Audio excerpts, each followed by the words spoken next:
சின்ன வயசுலலாம் வீட்டில் சப்பாத்தின்னு சொன்னால் போதும், எனக்கும் மாவு வேணும்னு மாவு பிசையும் போதே போய் நின்றுவேன். நான் மட்டும் இல்லை, நிறைய பேர் அந்த மாதிரி தான் பண்ணியிருப்போம். அந்த மாவில் வாட்ச் பண்ணுறது, அப்புறம் மீசை பண்ணுறது, இந்த மாதிரி நிறைய விஷயங்கள் நான்லாம் விளையாடி இருக்கேன்.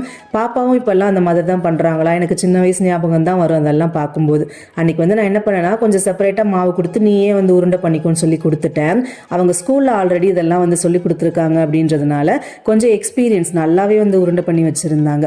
மேக்ஸிமம் என் ஹஸ்பண்ட் வரும்போதே எல்லா திங்ஸுமே கடையில் வாங்கிட்டு வந்துடுவாங்க.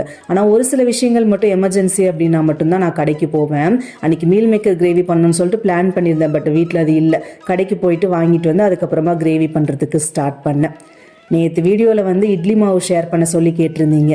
ஆக்சுவலாக ஓப்பனாக சொல்லணும்னா, நான் பண்ணுற இட்லி மாவு அவ்வளோ சாஃப்டாலாம் இட்லி வராது.